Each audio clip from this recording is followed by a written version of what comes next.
talking about just 5 question please leadership series that we have. I'll be just asking you 5 questions today. The first 4 questions will be about your work, related to your work, your experiences, and what you have got to learn through this process, which will be very much beneficial to the startup community that we are building through. And the fifth one would be a rapid fire round where we'll be asking you certain simple questions where you can answer based on your personal choices and how you decide upon that, and what is the first idea that comes to you after listening to those questions. Before getting into the session, I'd just like to give a short introduction about Anu Acharya. Anu Acharya is a serial entrepreneur, columnist, poet, and a charismatic speaker. As a founder and CEO of Mapmygenome, she introduced the concept of personal genomics in India with the launch of Genomepatri in 2013.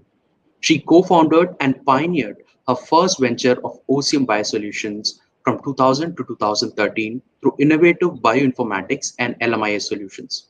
She was awarded the Young Global Leader by the Global Economic Forum in 2011. She serves on governing and advisory boards of several national and international organizations such as NIBMG, National Institute of Biomedical Genomics, IIIT Hyderabad, VHub, KIIT, Kalinga Institute of Information Technology, and several other profound organizations. It gives me great pleasure to have you with us, madam. Thank you, Akash. Thank you, Anu. So let's get started with the questions. I see that you are a serial entrepreneur and you started your first venture in 2000s. How have things changed now in terms of ease of doing business in India? I think things have certainly changed for the better. It has when we started in 2000, I think there was really no ecosystem for startups at that point, and neither was like every college graduate wanting to become an entrepreneur at that point. So I think even from my when I graduated, I don't think that was really what people wanted to do. It wasn't something you talked about. I think I was in IIT Kharagpur. Most people wanted to go to the US and all of that, right? I think today things are a little different. I think the ecosystem is much better developed. There are enough entrepreneurs who have become investors as well. There is also a good investor community. So I think that whole ecosystem over the last 20 years has certainly developed a lot. It is far easier to get access to information, far easier to get access to capital. But at the same time, I think that also means that a lot of people go into it for the wrong reasons as well. So I think, so there is from an ease of doing business, a lot of things have changed, but some things still remain the same. So I would certainly hope that in the next few years, I think maybe strengthening the ecosystem further over the natural course, but also hoping that we can actually create a much more robust ecosystem so that the next round of entrepreneurs are focusing more on innovation and more on trying to get to a different stage in terms of where we are today as a country. Definitely, Anu. So creating much more robust ecosystem and emphasis on innovation is definitely the way ahead. The next question. Biotech startups require good amount of research infrastructure and cycles of funding. How do aspiring entrepreneurs reach out to stakeholders and overcome these hurdles?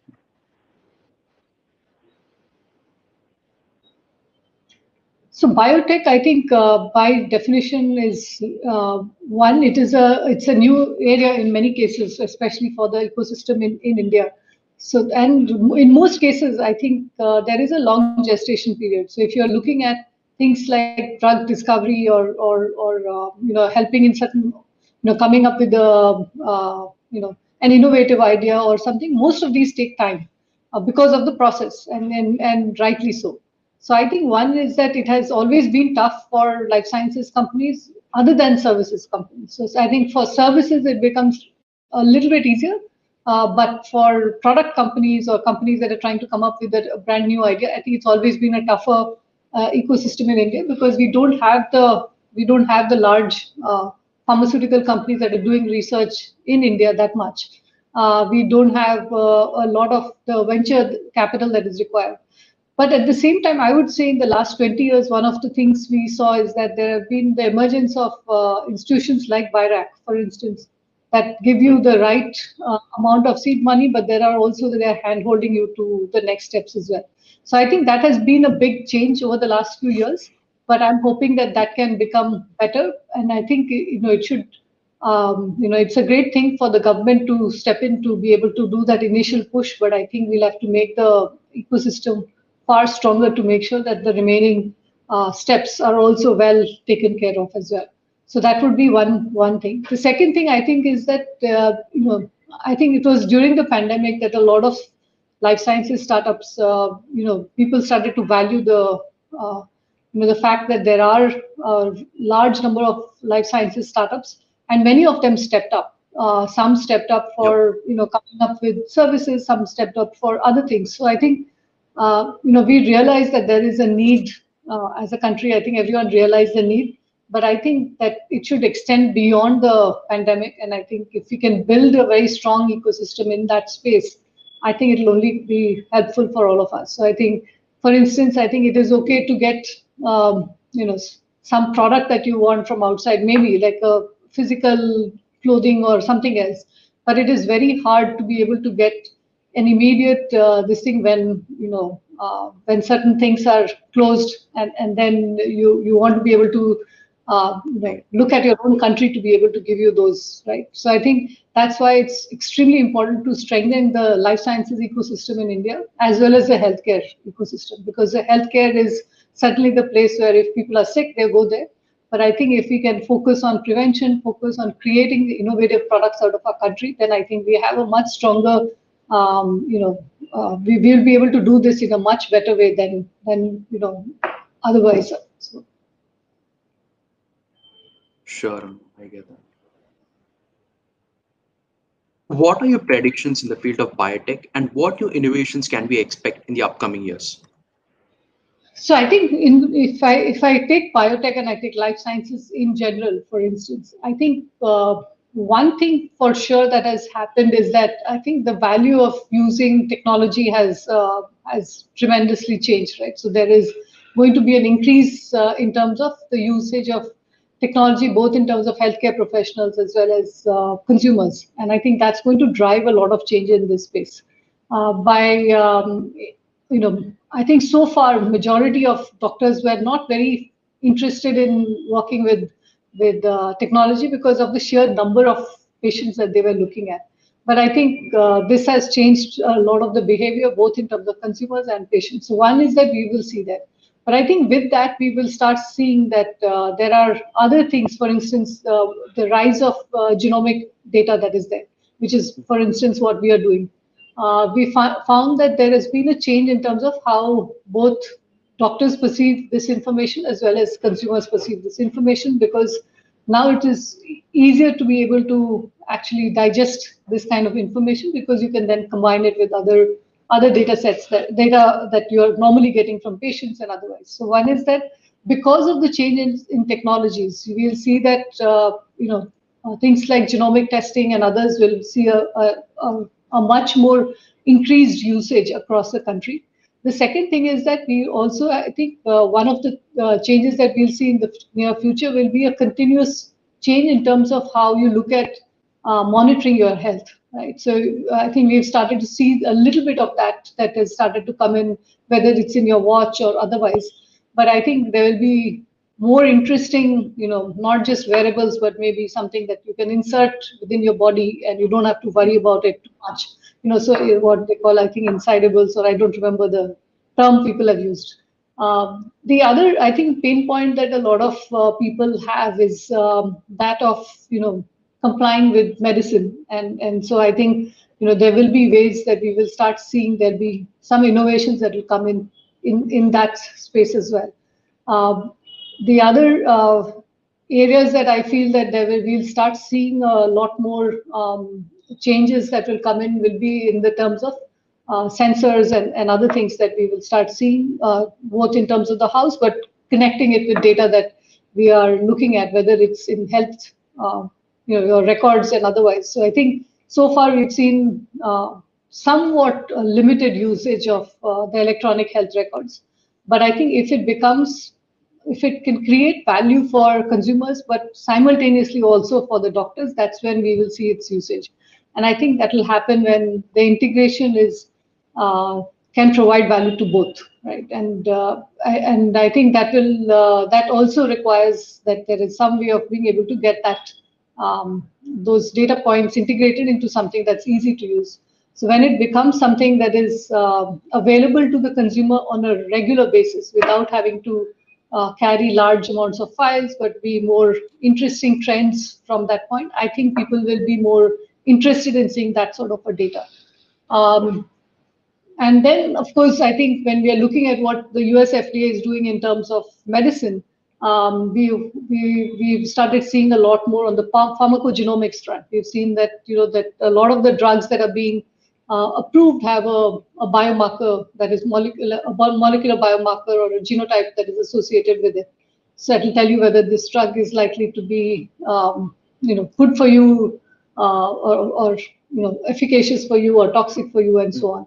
So I think that sort of information will become much more pervasive. It will become part of every health record if for an individual as it starts off. But my hope is that in the near future, that if we can sequence as many people as possible, because then I think you have a baseline data. It becomes far easier to be able to put some of this information on top of it rather than get this individual pieces of information. So I think that is something that I'm hoping that can happen over the next few years, because I think that's of value for from a health perspective. I think that's your most constant data that you can get, right? So a lot of other things change. How you exercise, how you eat, what you do is all going to change, but your the hereditary genetic data, that remains constant.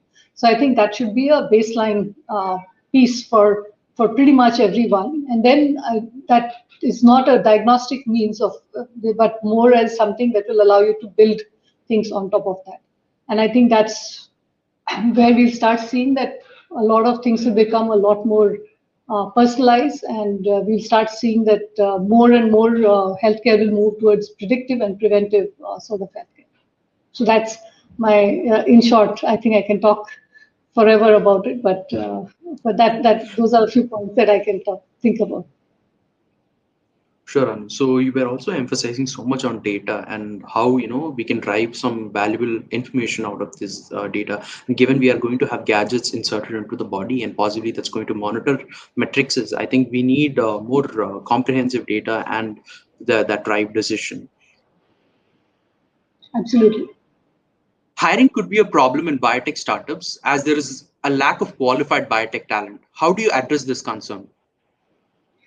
So when we first started 20 years ago, I think it was a huge problem. We had a massive crunch of talent, and people didn't know because genomics wasn't there. So at that point, I think we actually did our own bit of education, if you may. So we created like a vertical where we were training people as well, and I think that was very helpful at that time because we got the type of people we needed. We also got a lot of people who we were able to scout from the US and Japan and a few other countries. So that was one way of addressing the talent needs at that time. The second way is that I think to be able to create some sort of a finishing school. I think today we have a lot of biotech graduates, but there are few that are actually few people that actually have the right skill set. So I think there's a big need for being able to do that. So I think today, if we find it easier to get people with the right background, but at the same time, I think we do need to spend time in helping them through that process, because if they haven't, so we are typically hiring laterally, but at the same time, I think the people that we hire fresh, I think we would have to train them, and even the ones that laterally, I think sometimes need a different set of skill set when they join us. So there's definitely a need, but I would say that in 20 years, I think the quality of people that we are seeing in India is, at least from our perspective, from a genomics perspective, has greatly improved. Because it is now we're finding that there are lots of great institutions across the country, and there are good masters and PhD level programs as well. Thanks, Anu. So moving on to the fifth question, which will be a rapid fire round. So you can just give your instant thought that you get after listening to this question. It's more like personal choices and what are your preferences, etc. Go ahead. One best advice that you have ever got. I think that listen to advice, but do as you feel. So follow your gut. Yeah. Follow your gut. People you admire the most. Um, so some of my father is the one I admire the most, but also I do like Steve Jobs and a few other entrepreneurs as well. I won't say I don't. And Morning I or think, yeah, recent, I'm listening. recent admiration for Netflix and Reed Netflix. Hastings. Okay. Good, the culture, yeah, Okay. Morning or a night person? totally night. Yeah, I What sleep is at a 2 strange? You sleep at 2. or 3, Okay. whatever. Yeah. What is the strangest thing that you have ever eaten? I ate a pig's blood soup. I didn't know that, and I was happily eating everything in China. And then after someone told me, then it became harder to eat it. So I didn't eat it after. But I'd You already couldn't sense the taste or anything. It was just like I was enjoying everything I was eating. I ate everything. I didn't ask what it was, and then they told me this was a delicacy, and then they described the details, and then that's when I stopped eating. So I think some of it, what we eat, I think is psychological. okay, Otherwise it was fine. I didn't find it horrible or anything like that. It was perfectly fine. cool. Okay. Three people you wish to meet right now. Maybe from the past. They're here. They're not here. Like three people you wish to meet. Actually, my grandfather, my father, and Okay. um, and then I'm thinking who else, and maybe Einstein. Okay. Interesting. Sure, no, that was a great learning. I mean, I can't say how much of knowledge transfer has happened through this session. It was an amazing learning experience, having a conversation with you and having an opportunity to discuss so many different aspects of having your own startup and also the challenges and what are the benefits as well as the challenges associated with having a venture in biotech. It was a great and an amazing session, and it's a pleasure to have you with us today. And thanks a lot, Anu, for joining the call and sharing all your experiences about your venture.